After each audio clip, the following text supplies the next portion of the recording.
Un pilote privé a empêché un homme noir de monter à bord de son propre jet en appelant la sécurité sans réfléchir une seconde. Ce qui s'est passé ensuite lui a coûté toute sa carrière. Le vent venant de la piste de l'aéroport de Vanny était sec et chaud, soulevant de petites rafales de poussière contre les pneus de la BMW noire qui s'est arrêtée devant le hangar 6. Il était un peu plus de 8h30. Jalen était arrivé exactement à l'heure, comme toujours. Il sortit de la voiture sans se presser, calme et posé, un blouson en suède bleu marine tombant sur un t-shirt noir impeccable, des baskets propres, des lunettes de soleil glissées dans le devant de sa chemise. Il avait l'air de l'homme qui avait un endroit où aller, mais qui n'avait pas besoin de le prouver en courant. D'un coin, un jeune agent de rampe lui fit un rapide signe de tête avant de se diriger vers l'arrière du hangar.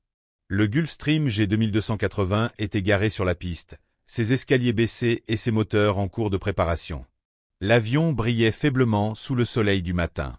Jalen s'approcha de l'avion avec la confiance tranquille de quelqu'un qui avait pris cette route des dizaines de fois, de Los Angeles à Kansas City, pour rencontrer des partenaires logistiques.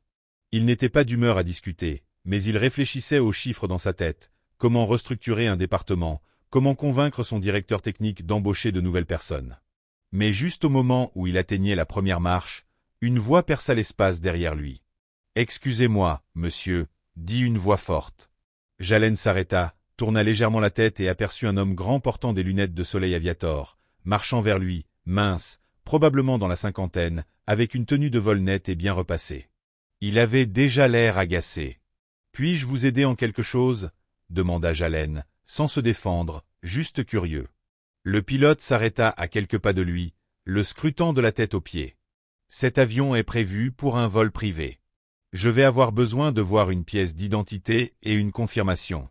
Nous ne pouvons pas permettre l'embarquement sans autorisation. » Jalen cligna des yeux un instant, pensant d'abord qu'il plaisantait, mais l'expression de l'homme ne changea pas, ni un sourire, ni même de confusion, juste de la suspicion. « Je suis le propriétaire de cet avion, » répondit calmement Jalen. « C'est moi qui vole vers le Missouri ce matin. » Les yeux du pilote se plissèrent. « Oui, et moi je suis Elvis. » Jalen laissa échapper un léger rire, celui qu'on donne lorsqu'on hésite à escalader une situation ou à la laisser passer. « Vous pouvez appeler la réception. Mon nom est sur le manifeste. » Le pilote croisa les bras. « Vous attendez de moi que je vous croie? Vous êtes le propriétaire de cet avion. » Jalen garda son calme. « Ce n'est pas un problème. Vous pouvez appeler la réception, je vous assure que tout est en ordre. » Le pilote secoua la tête, semblant de plus en plus agacé, mais il n'avait toujours pas l'air d'être sur le point de céder. « Je vous dis que ce n'est pas vous qui montez à bord avant qu'un supérieur me le confirme. » Il prit un émetteur radio et s'éloigna légèrement, parlant à voix basse dedans, comme pour confirmer l'histoire de Jalen, ou peut-être pour la contredire. Jalen ne bougea pas. Ses mains restaient détendues à ses côtés. Pas de cris, pas de posture agressive, juste de la patience. Il avait déjà été dans des situations similaires. Pas exactement celle-ci, mais des situations où les choses étaient restées tendues et mal comprises. Mais quelque chose dans cette situation brûlait différemment. Le pilote se tourna enfin. « La sécurité sera ici dans 2 minutes. Si vous êtes bien le propriétaire, je suis sûr qu'ils vont clarifier la situation. Vous allez vous sentir vraiment stupide dans 2 minutes, dit Jalen tranquillement. Le pilote sourit, mais ce n'était pas un sourire amical. Je n'en doute pas. Jalen fit un pas en arrière, sortit son téléphone et appela un contact. Salut, c'est moi, dit-il dans le téléphone. Tu ferais bien d'envoyer quelqu'un à la réception de ton pilote à Vanies. Il m'empêche de monter à bord, il n'a aucune idée de qui je suis. Il y eut une brève pause. Oui, j'attends. En raccrochant, un petit SUV noir marqué sécurité arriva derrière lui. 2 hommes en sortirent, regardèrent autour d'eux et se dirigèrent vers le pilote. Ce type prétend être le propriétaire de l'avion, dit le pilote. Il refuse de montrer une pièce d'identité. Je ne voulais pas prendre de risque. L'un des gardes tourna son regard vers Jalen. Un bref froncement de sourcils, puis son attitude changea légèrement. Reconnaissance. Attendez, vous êtes Monsieur Rod. Jalen hocha la tête. Exactement. Le garde se tourna vers le pilote. Monsieur, vous feriez bien de contacter la réception dès maintenant. Le pilote pâlit légèrement, baissant les yeux vers son émetteur radio. Il leva le radio, incertain. « Base, ici le capitaine Turner du hangar 6. J'ai un homme ici qui prétend être le propriétaire de Rodair. Son nom est Jalan Rod. Il dit que l'avion est à lui. » Il y eut un silence, puis une voix répondit, trop basse pour que Jalen ou les gardes l'entendent. Le capitaine Turner se figea. « Oui, monsieur, je comprends. » Il tourna les yeux vers Jalen, mais cette fois, il y avait autre chose dans son regard. Quelque chose de plus nerveux. Il baissa le radio, les lèvres serrées. « Eh bien, dit-il en tout sautant, il doit y avoir eu un malentendu. » Jalen ne sourit pas. Il n'a pas parlé. Le capitaine Turner réessaya. « Je n'avais pas été informé que le propriétaire serait à bord aujourd'hui. »« Je ne pensais pas avoir à prévenir qu'il s'agit de mon propre jet, » répondit Jalen d'un ton implacable, « et encore moins d'obtenir une autorisation. » Même les gardes ne bougèrent pas. Tout le monde semblait attendre que Turner fasse une remarque astucieuse, quelque chose de gracieux, mais il n'en avait pas la capacité. « Je faisais mon travail, » dit-il, plus pour les gardes que pour Jalen, « je suivais le protocole. » Jalen se tourna vers le SUV. « Tout va bien ?» demanda-t-il au garde le plus proche. L'homme hocha la tête. « Tout est bon, monsieur. » Et juste à ce moment-là, une autre voix arriva par radio. C'était plus fort cette fois. Jalen entendit la fin. « Stand by. Vous serez immédiatement relevé de vos fonctions. Ne procédez pas au décollage. » Les yeux du pilote s'élargirent légèrement. Il fit un pas en arrière du groupe, fixant son appareil comme s'il espérait qu'il avait dysfonctionné. Jalen se tourna vers lui. « Maintenant vous savez. » La vérité derrière cette propriété discrète et pourquoi Jalen avait acheté toute l'entreprise remontait à quelque chose de bien plus profond. Le capitaine Turner resta figé, toujours en train de tenir l'émetteur radio comme s'il ne savait pas s'il devait le jeter ou supplier qu'il dise quelque chose de différent. Mais il avait dit ce qu'il avait dit. Relégué de ses fonctions immédiatement. Il baissa la radio, puis fixa la piste comme s'il espérait que le sol allait se dérober sous ses pieds. Jalen prit une petite inspiration. Pas un soupir, pas de soulagement, juste l'air qu'on prend lorsque quelque chose que l'on savait inévitable vous frappe quand même différemment quand cela arrive enfin. Il se tourna vers les gardes. « Merci, je pense que c'est bon ici. » L'un des gardes hocha légèrement la tête et se dirigea vers le véhicule de sécurité. L'autre resta derrière un moment, observant Turner, qui semblait lentement s'effondrer sur place. Son retour vers le terminal, ses pas traînants, Jalen ne se vanta pas, ne sourit pas. Au lieu de cela, il regarda sa montre, puis jeta un coup d'œil à l'avion. Le copilote, un jeune homme au visage perplexe, était descendu à mi-chemin des escaliers pendant l'agitation. Il n'avait pas dit un mot jusqu'à présent, mais maintenant, il fit un signe de tête en direction de Jalen en s'écartant pour libérer le passage. « Désolé pour ça, monsieur Rod, dit-il doucement. Jalen ne répondit pas tout de suite. « C'est vous qui pilotez aujourd'hui ?»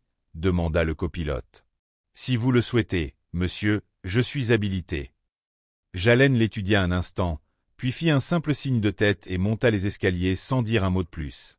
À l'intérieur, la cabine de l'avion était fraîche et élégante, avec des sièges en cuir crème, des boiseries en noyer et une tranquillité raffinée. Rien de trop ostentatoire, juste du goût. Il déposa son sac sur le siège le plus proche de l'avant et s'assit, roulant une manche avant de s'incliner pour déverrouiller sa tablette. La porte de l'appareil se referma derrière lui avec un bruit sec, tandis que l'équipage commençait les préparatifs de vol. Jalen s'assit en arrière et fixa la fenêtre. Il ne pensait plus à Turner, pas directement du moins. Il réfléchissait à la raison pour laquelle il avait acheté l'entreprise en premier lieu. Ce n'était pas de l'ego, ni même de la commodité. Il y a 2 mois, il avait pris un autre vol privé, cette fois-ci en tant que client, lorsqu'un événement similaire s'était produit. Pas aussi dramatique, pas de sécurité, juste un ton dans la voix du pilote qui laissait clairement entendre qu'il ne pensait pas que Jalen ait sa place là. Ils étaient arrivés en retard à Boston, et Jalen ne s'était pas plaint, mais une fois chez lui, il versa un verre de scotch et fixa le mur pendant un long moment. Puis il prit le téléphone, appela son avocat, une force tranquille à Walnut Creek, et lui dit « Découvre qui possède cette compagnie de charter, discrètement, je la veux. » Un mois plus tard, il possédait une participation majoritaire à travers une société de portage, changea la direction et réorganisa les opérations sans jamais mettre les pieds au siège. Il n'avait pas besoin qu'ils connaissent son visage. Il avait juste besoin qu'il réfléchisse à 2 fois avant de juger quelqu'un d'après la coupe de ses jeans ou la couleur de sa peau. L'avion commença à rouler. Jalen leva les yeux de son écran et fixa l'horizon. Le ciel était clair, vaste, mais avant même que les roues ne quittent le sol, la nouvelle de ce qui s'était passé ce matin-là avait déjà commencé à se répandre, et les choses allaient devenir très publiques, très vite. L'avion décolla de la piste avec un bourdonnement sourd sous le plancher de la cabine. Jalen ne s'en rendit à peine compte, son esprit étant déjà ailleurs, 2 mois en arrière, le jour où tout avait commencé à changer. C'était un jeudi après-midi lorsqu'il avait embarqué sur ce charter en provenance de Phoenix. Il venait de terminer une renégociation de contrat avec un fournisseur là-bas. Il était fatigué, mais c'était une bonne fatigue, celle qui vient après avoir gagné sans élever la voix. Lorsqu'il monta dans l'avion, le pilote ne dit pas grand-chose, à peine un bienvenu à bord et c'est tout. Au début, Jalen ne s'en souciait pas, il n'était pas là pour se faire des amis. Mais pendant le vol, de petites choses s'accumulèrent. Un retard dans le service, un ton de politesse forcé, et lorsqu'ils atterrirent, le pilote parla à son assistante comme si c'était elle la cliente, ignorant complètement Jalen. Ce n'était pas agressif, juste froid. Jalen ne dit rien, pas à ce moment-là, mais il s'en souvint 3 jours plus tard, assis sur sa terrasse à Auckland, un verre de Lagavulin en main. Il prit une décision, pas une bruyante, mais une discrète, du genre à déplacer des montagnes sans fanfare. Il appela son avocate, Maxine Gwen, et lui dit « Je veux posséder quelque chose qui fasse réfléchir les gens sur la façon dont ils voient le succès. » Maxine ne broncha pas, elle le connaissait. Elle l'avait aidé à acheter 2 entreprises de logistique, un réseau de fibre optique dans le Nevada et un groupe d'hôtels-boutiques à Santa Barbara, le tout sans que son nom apparaisse sur les documents. « Qu'est-ce que j'achète cette fois ?» demanda-t-elle. « Un service de charter aérien, répondit-il. Elle soupira. « Tu veux en construire un ?» Non, répondit Jalen. Je veux celui avec lequel j'ai volé la semaine dernière. Compris. 6 semaines plus tard, il possédait Road Aviation, pas seulement un jet, 6. Pas seulement des pilotes, une équipe entière. Il ne se présenta pas au bureau, ne demanda pas que son nom figure sur l'avion. Il ne cherchait pas l'attention, mais tout le monde dans la salle de réunion savait qui signait les chèques maintenant. Et ce n'était pas juste à propos de l'incident sur ce vol de Phoenix. C'était l'étincelle, mais le vrai feu couvait depuis des années, dans les salles de conseil où il devait répéter son titre 3 fois avant que quelqu'un arrête de le considérer comme un invité, dans les réunions où d'autres cadres se tournaient vers son assistante plutôt que vers lui, dans les files de valets où on lui demandait s'il venait chercher quelqu'un. Il n'a jamais crié, jamais créé de scène, mais il se souvenait de chaque visage. Acheter la compagnie de charter n'était pas de la revanche. C'était un coup sur l'échiquier, un moyen d'envoyer un message sans prononcer un mot. Et maintenant, assis dans cet avion, son avion, regardant le capitaine Turner s'éloigner comme si le sol s'était dérobé sous ses pieds, tout cela prenait sens. Jalen n'était pas de l'argent nouveau, ni bruyant. Il était le pouvoir silencieux, celui qui n'a pas besoin de projecteur, car il est la pièce. Il prit à nouveau son téléphone et envoya un message à Maxine. Situation de l'équipage gérée. Préviens l'équipe des opérations, il nous faudra un nouveau capitaine.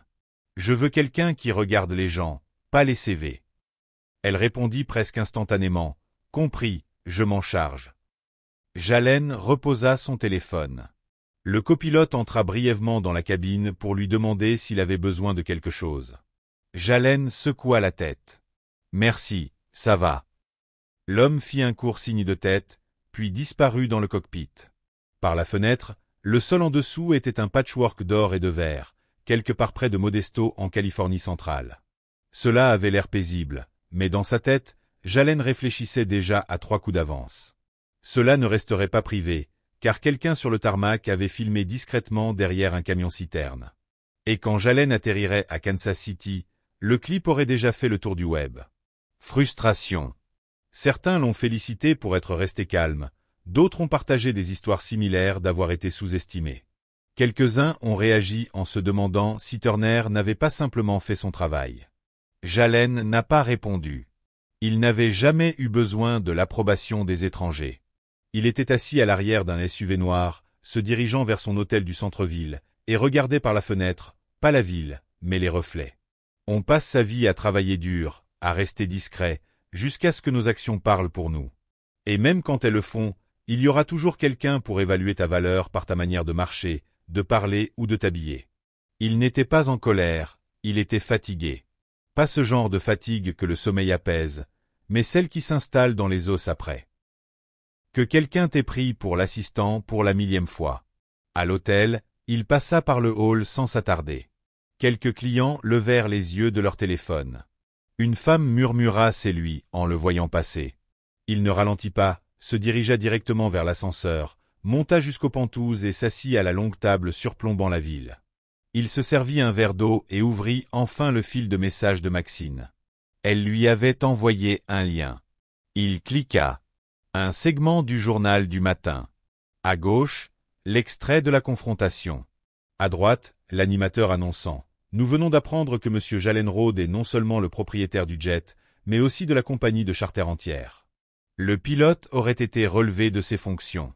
Cet incident a été qualifié de révélateur, soulevant des questions sur la perception, la richesse et les biais implicites. » Jallen regarda un moment puis coupa le son. Il n'avait pas besoin d'un animateur pour lui rappeler ce qu'il savait déjà. Les gens croient seulement ce qu'ils ont l'habitude de voir, et si tu ne corresponds pas à l'image qu'ils se font de toi, ils mettront en doute la réalité devant eux. Il se leva, téléphone en main, et se rendit sur le balcon. De là-haut, la ville semblait petite, les gens invisibles. Il ne regardait personne de haut, il était juste au-dessus du bruit. Mais ce qui allait suivre n'était pas une question de bruit, c'était une question de clarté et d'une décision qu'il ne pouvait plus repousser. Jallen n'avait pas beaucoup dormi cette nuit-là. Les gros titres ne le dérangeaient pas, il venait et repartait. L'image de la société ne le préoccupait pas non plus. Si quelque chose, Rode Aviation venait d'obtenir plus de publicité gratuite en 12 heures que la plupart des startups en une année. Non, ce qui l'empêchait de dormir, c'était la décision qu'il n'avait pas encore prise. Fallait-il faire du bruit ou rendre cela définitif? Il était assis seul à la petite table dans un coin de la suite, sirotant un café noir alors que l'aube commençait à se lever sur l'horizon de Kansas City. Son ordinateur portable brillait devant lui, un rapport de RH, un projet d'excuse formelle du capitaine Turner, une demande polie de réexamen. Turner l'avait envoyé tard, pensant probablement que cela apaiserait les choses. Mais ce n'était pas le cas. Le message n'était pas désolé, il était autoprotecteur. Je n'ai pas été informé. J'ai volé des clients de haut niveau pendant des années. Cela aurait pu être géré autrement. Jallen le lut 2 fois. Pas une seule fois l'homme ne demanda comment cela faisait de se faire dire qu'on ne correspondait pas. Pas une seule fois il n'admit que le véritable problème n'était pas la procédure, ni les papiers, mais l'hypothèse. Et c'était ça que Jallen ne pouvait ignorer. Il prit son téléphone et appela Maxine. Elle répondit dès la première sonnerie. « Laisse-moi deviner, tu as pris ta décision. »« Ouais, » répondit Jallen, « il est viré. »« Tu veux que je fasse ça discrètement ?»« Non, » dit Jallen en s'appuyant sur sa chaise. « Pas cette fois. » Un silence se fit de l'autre côté. « Tu es sûr ?»« Ouais. Si c'était quelqu'un d'autre, il serait déjà parti. Je ne vais pas leur apprendre que leurs excuses comptent plus que leurs hypothèses. » Maxine n'argumenta pas, elle comprenait. « D'accord, je m'en charge. » Jallen raccrocha et se leva pour s'étirer, chassant la raideur de ses épaules. Il n'était pas en colère. Il n'était pas vindicatif. Mais laisser Turner rester signifierait que ce qui s'était passé n'avait pas d'importance. Que se faire écarter sur sa propre propriété pourrait être simplement excusé. Et cela, il ne pouvait pas le laisser passer. Pas dans son entreprise. Il envoya un dernier message au responsable des opérations. À partir d'aujourd'hui, le capitaine Turner est définitivement relevé de ses fonctions. Offrez-lui un package de départ si les RH insistent, mais nous ne le gardons pas, sous aucune forme. Pas de point d'exclamation, pas d'émotion supplémentaire, juste des affaires. Il ferma l'ordinateur portable et se rendit à nouveau vers la fenêtre. La ville était maintenant bien éveillée, les voitures en bas, les gens sur les trottoirs, les émissions matinales bourdonnant. Mais Jallen avait fait ce qui devait être fait. Pas pour faire un point, mais pour protéger un standard. Dans son monde, il ne suffisait pas de construire la table, il fallait aussi décider qui méritait une place à cette table. Turner avait montré qu'il ne le méritait pas. Pas à cause d'une erreur, mais parce que, quand l'erreur a été soulignée, il n'a toujours pas compris. L'assistante de Jallen frappa doucement et entra. Elle portait un dossier, une tablette et une tasse de café en papier. Tout va bien? Demanda-t-elle en posant les objets sur la table. Ouais, répondit Jalen. Géré. Elle lui lança un regard entendu, puis s'assit pour passer en revue son emploi du temps. Avant de commencer, elle leva les yeux et dit « Cette vidéo, elle a vraiment frappé les gens. Je n'ai jamais eu autant de messages d'amis à propos de mon patron. » Jalen sourit. « Tu leur as dit que je suis juste un gars qui aime les Jets. » Elle rit. « Je leur ai dit que c'est toi la raison pour laquelle j'ai commencé à m'habiller mieux. » Ils rirent tous les deux, puis retournaient au travail. Mais ce qui resta avec Jalen longtemps après ce matin-là, ce n'était pas la décision elle-même, c'était ce qu'elle révélait sur qui est mis en doute et qui est de confiance, sans dire un mot. 3 jours plus tard, Jalen était de retour à Auckland. Les gros titres avaient changé. Un nouveau scandale, un autre nom, un nouveau tour de colère ailleurs. C'est comme ça que ça se passe.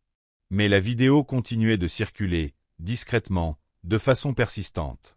Quelques millions de vues devinrent 15. Des extraits de la confrontation furent insérés dans des podcasts, des articles d'opinion, même des vidéos de réaction. Certains louaient son calme, d'autres le disséquaient comme ils le font toujours, débattant du ton, des vêtements, de la livraison. Jalen ne répondit à aucun d'eux. Il ne l'avait jamais fait. Mais quelque chose d'étrange se produisit après cela. Les emails commencèrent à arriver. Pas les habituels. Pas des images ou des propositions de partenariat. Ceci était personnel. Un venait d'un jeune homme de Minneapolis qui travaillait comme bagagiste. Il disait qu'il se reconnaissait en Jalen, comment les gens à l'aéroport supposaient toujours qu'il ne savait pas grand-chose. Il écrivait qu'en voyant Jalen tenir bon sans crier, cela lui avait fait se sentir vu. Un autre venait d'une femme de l'Arizona, elle dirigeait une petite compagnie de charter et écrivait que ses propres pilotes avaient fait des suppositions similaires. Elle remerciait Jalen d'avoir montré à l'industrie ce que pouvait être la responsabilité.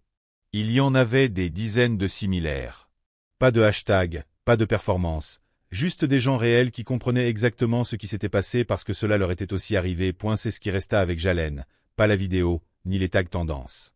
La vérité tranquille en dessous. Les gens en ont assez d'être doutés dans des pièces qu'ils ont construites.